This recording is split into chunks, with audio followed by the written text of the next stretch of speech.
Recording in progress. Thank you. All right, let's open it up. We are now being joined by Scott Cogan. Nolan, go ahead. Scott, kind of a redemption night for some of the Arizona OGs. Ryan Bader, Benson Henderson getting the wins that they couldn't get in October. What were your thoughts on the performance from two vets? Boy, I tell you, I got tired just watching those guys. I mean, Bader he had a rough fight. He had to grind it out, and Moldavsky is a big guy, and he's no joke. So I think Ryan did what he had to do. I thought he won the fight as well. I think it was close, and for a minute there, I thought he was going to knock him out in the first round, to be honest. And then Moldavsky came back, and he had his own game plan and started taking Ryan down, controlling the wrestling. But it was a grind, and I'm so happy for Benson because, you know, there's been so many close decisions where it didn't work out for him that he finally got the decision. So I'm really happy for Benson. Both those decisions were pretty close, and people online seem to some people scored it the other way for both of them. How did you score the main event come in? Did you agree with those decisions? Oh yeah, I agree with the decisions because, you know, it's really just like a fraction of, you know, did this work or that work? It's too close. And I honestly, I was talking to one of the judges. I said I would not want to be a judge for either one of these fights. They can keep that job because I have no interest in doing it. But it's, you know, close fights. And like I said, look at Benson. Sometimes it doesn't go his way. And the decision, you know, where I thought maybe he would have won, he lost. And Ryan was, I think Ryan clearly won the fight by 1 point. And that's how they judged it. So that's how I saw it. After the fight, you guys announced Czech Kongo, the rematch. So can you talk about the thought process behind rebooking that fight? And does that mean that Ryan Bader versus Fedor will not be Fedor's retirement fight?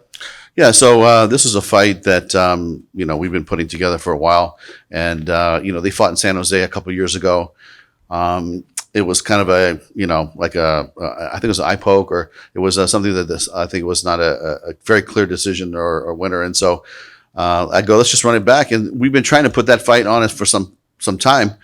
And we had a date in Paris that we wanted to go in May. It's the week before the fight in London with MVP versus Amosov. So we put the fight together. We said whoever wins, Moldavsky or Bader, will fight Czech Kongo. And, you know, Fedor did tell me before the fight, he said, if Ryan Bader wins, you know, I'd really like to fight him for the belt. You know, I said, well, you know, Kongo is going to fight him in Paris, and then we can see what happens. But, you know, if May to July is not a lot of time, you know, we'll see what happens. But, you know, this is a very crazy business. You know, things change rapidly. It's a very fluid business. So let's see what happens. And after the fight, Benson came in here and talked to us, and he said that this was the last fight on his Bellator deal. Mm-hmm. Do you guys think that he'll come back? He seemed like he was on the fence. He wasn't really sure what his future holds. Yeah, you know, I had heard that he was thinking about retiring, and you know, it's really going to be up to him. But to me, he's already done it all. I mean, he's been fighting a long time, and he's been a great ambassador for the sport. If he decides to hang it up, I think he's done everything there is to do, and we would wish him well. But if he wants to fight, then we'll have a conversation. Mm-hmm. Scott, Henry Corrals was back here. He said he also fought out his contract and he was hoping to come back. Is that another guy you're going to have a conversation with as well? Yeah, absolutely. I mean, I think he's a talented fighter, and we'll sit down with him and start talking about his next deal. Also, a couple big wins for some bright prospects on the prelims. Sullivan kicked off with a victory. Dalton got a big win. What did you make of their performances in there? Yeah, I think that you saw a lot of young talent that are on their way up, and Sullivan is one of the guys that actually a former kickboxer, a friend of mine, Jean-Claude Loyer, an ISK kickboxing champion, kept calling me about this kid. You got to sign this kid. You got to sign this kid. And then Bader called me and said, you got to sign this kid. You got to sign this kid. And so we did, and I think that he's looking pretty good. I think a lot of people were kind of looking at Fedor as probably that next guy for Bader. So now that that's off the table, do you have any plans for Fedor or any conversations with him yet? You know what? He and I will sit down probably later tonight or tomorrow morning, and we'll have a conversation. But, you know, this is his retirement fight. And, you know, it's now that Bader is a champion, it's like, you know, I'm not sure if they will be able to get to lock it up at some point, you know. But there's other heavyweights that he could fight. So, you know, we'll find somebody for him that makes sense. And just a bit of housekeeping. I mean, obviously, Kayla Harrison's sort of been a big free agent conversation over the last couple months. It does appear as if she's close to re-signing with PFL. Was there an offer made from you guys for her? There wasn't an official offer. We talked to her manager, and we talked about what a deal would look like.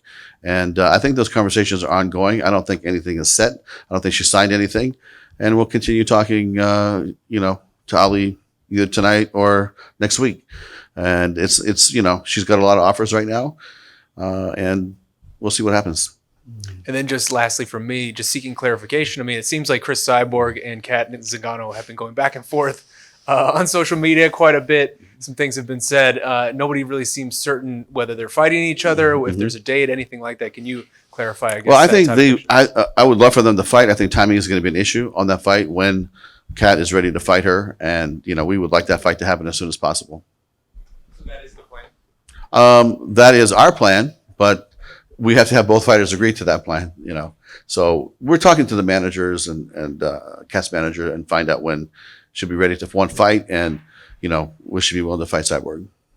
Scott, another follow up. I don't think you watched it last night because you're at the Suns game. But what did you make of Habib breaking ground with his promotion in America? You know what? I was at the game and I didn't see the fight, but I'm glad that Karatanov won. We sent our guy over there and he had a great knockout finish. And one thing about Habib and Ali and Javier Mendez, I mean, we've been working together for many years. Javier and I have been working together for probably 30 years now. So there's a lot of trust and there's a lot of friendship. And Habib is a super honorable, martial artist. And we have a good relationship with them and we'll support them when we can. I told them, I said, look, we have a business to run as well, but when we can support you, we will. And, it's there's nothing off the table. And finally, is there any update on AJ McKee's next fight? I know he's at the top of your rankings, and I think fans are really excited to see him get back in there. Yeah, I mean, tonight there isn't, but I think in the next couple of weeks we'll have something set and ready to go. But we want to get him back into the cage as soon as possible. Okay, guys. Oh, okay, sorry. Hey, Scott. After putting together two great cards here in Arizona, 268 back in October and here tonight, do you think there's a chance that you guys maybe come back here by the end of 2022 or any chance you guys come back here anytime soon? Yeah, we would love to. I mean, I think myself, my whole staff, everybody loves this building and loves the community and loves the weather in the January, February to have a 75 degrees. It's very, very comfortable, very much at home here. But we would like to come back maybe before the end of the year. Again, this is a very busy venue. They have a lot of teams going on in here and they have a lot of concerts, but we'll try to get something going. But Ryan's going to fight. We'll see what happens with Benderson, and we'll see what happens with Corrales. But I think we'll be back before the end of 22. And lastly, if Corrales does come back to Bellator, would you ever consider rebooking the Aiden Lee versus Corrales fight? Corrales did pick up the win, but it was a little bit iffy at the end with the eye poke. So. Yeah, I mean, that's something I'd like to go back and talk to my guys and see, and Jane, and see, what they're thinking. But, for the most part, that's been our style is like, and every time we have a fight, it's kind of like you're reshuffling the deck. And so, let's go back and talk about it and see what makes sense. But we can answer that for you next week. Thanks. Set. All right. Thanks, Scott. Thank you.